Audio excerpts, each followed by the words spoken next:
Hai everyone, kembali lagi bersama gue Theo, gue Asad di berpijak.id dengan tema mencoba menjadi baru. Saat ini gue mau diskusin sama lo sih saat ini itu kayak menjadi satu keresahan gue kemarin tentang hal yang dimana kita dari manusia lama jadi manusia baru karena COVID-19. Oh, COVID-19. Kan lo tau kan banyak banget gitu yang berubah pasca dan post COVID gitu. Nah, kalau menurut lo apa aja sih yang berubah setelah adanya COVID-19, setelah kita ngelakuin PSBB, sekarang new normal, apa aja yang berubah? Yang pertama pola hidup sih bang. Pola hidup. Iya. Dari segi kesehatan itu udah pasti berubah ya. Sepakat. Kebiasaan pun juga berubah. Dalam pembelajaran kayak gua kuliah itu pun berubah banget. Kuliah, sekolah. Banyak yang berubah.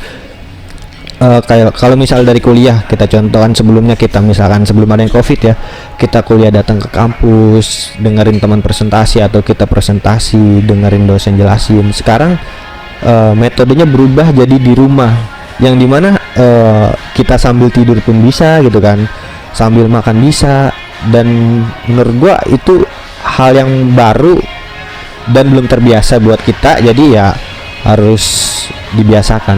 Oke. Kalau gue pribadi banyak banget hal yang berubah. Misalkan gini, gue yang tadinya tuh jarang banget pakai masker. Iya, dari segi kesehatan ya. Sekarang gue jadi kayak aware banget gitu pakai masker gitu kemana-mana. Hampir setiap hari kemana-mana gue pakai masker. Itu pertama. Kemudian gue cuci tangan. Hampir setiap gue masuk restoran atau gue masuk mall, gue tuh cuci tangan. Di rumah juga ya. Di rumah tuh kayaknya jadi lebih sering. Kalau gue pribadi gue ya, gue sekarang di rumah nggak ngapa-ngapain aja pun kayak setiap ke belakang pasti cuci tangan. Bener. Karena ya udah kebiasaan juga sih selama 4 bulan kan kita. Iya, hampir 4 bulan ya. Bahkan udah mau masuk bulan ke-5 ya kan. Nah, gue percaya saat itu adalah sebuah hal yang baik sebenarnya. Baik. Bahkan tanpa adanya COVID harusnya itu menjadi hal baik yang harus dilakukan. Iya nggak sih? Seharusnya memang pola hidup yang benar tuh yang seperti ini. Iya, bahkan juga kayak waktu kita SD gitu kan, diajarin gitu sama orang tua kita. Kalau sebelum makan ya cuci tangan. Yes. Dari pergi jauh ya datang ke rumah cuci tangan. Ya kan? Itu kan dilakuin gitu. Nah, tapi sekarang gue mau bahas kan ada kelebihan dan kekurangan. Pasti. Ketika adanya pembiasaan mencoba menjadi baru ini. Nah, kalau menurut lo kekurangannya dulu deh, apa? Kekurangan menjadi baru gitu kan. Artinya dalam keadaan new normal nih. Benar.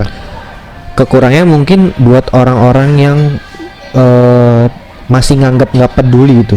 Oke. Masih bodoh amatan dengan COVID-19, kurang aware ya. Nah, masih menganggap apaan sih masker, buktinya gue sehat-sehat aja. Benar gitu kan banget. Itu mereka PR banget sih daripada orang-orang yang dari dulu udah belajar kan. Bisa karena terbiasa ya. Gue pribadi bisa karena biasa. Nah, gitu. bisa karena biasa. Gue pribadi karena gue biasa akan pakai masker, sering cuci tangan dan lain-lain.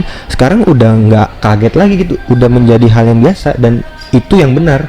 Nah, apa kabar dengan mereka yang masih meremehkan adanya COVID-19 yang gue aja sekarang nggak sakit, nggak pakai masker, gue aja biasa aja segala macem. Nah, itu menurut gue mereka yang harus transisi lebih. Menurut gue negatifnya itu salah satunya manusia jadi lebih egois dari yang sebelumnya. Jadi manusia itu menghilangkan jati diri dari manusia sesungguhnya. Virus corona memang berbahaya, tapi menurut gue ada yang lebih berbahaya daripada virus corona, yaitu hilangnya rasa empati kita terhadap sesama. Karena rasa empati terhadap sesama. Yes, karena kalau rasa empati kita sudah hilang terhadap sesama, patut jadi tanda tanya adanya kita di dunia ini.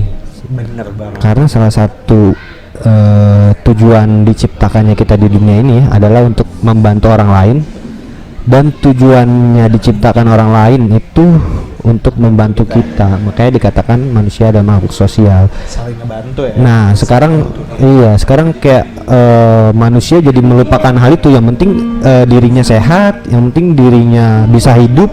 Ya udah, kelar, gua nggak peduliin teman-teman gua, saudara gua di luar sana mau kayak gimana, terserah. Oke, berarti gini, Itu gue PR simpulkan dari apa yang tadi lo sampaikan bahwa masalah terbesar menjadi manusia baru adalah tingkat aware lo, tingkat sensitivitas lo untuk lebih, ya inilah menjadi baru gitu. Inilah yang namanya melakukan transisi, inilah yang namanya bergerak keluar dari kebiasaan yang lama masuk ke dalam kebiasaan yang baru. Sebenarnya juga bukan kebiasaan baru ya, tapi kebiasaan yang dulu pernah kita lakukan, sekarang nggak pernah kita lakukan, terlupakan terus kita lakuin lagi. Bener. Gitu. Nah, kalau positif ya kayaknya banyak banget ya hal yang bisa diambil, karena ya jadi sehat itu menurut gua bukan sebuah bonus lagi. Tapi jadi sehat itu adalah sebuah anugerah, sebuah privilege dari yang maha kuasa gitu. Lu bisa jadi sehat gitu ya kan. Harusnya kalian yang kalau misalnya nih menurut gua pribadi, kalau misalkan ada orang di luar sana nih, dia kurang aware sama yang namanya COVID-19, misalkan, setidaknya lo mencoba aja untuk menjadi sehat. Nah, karena kesehatan itu kan untuk diri lo pribadi. Lebih baik mencegah daripada mengobati. Sepakat banget. Oke, kayaknya segitu aja obrolan dari kita.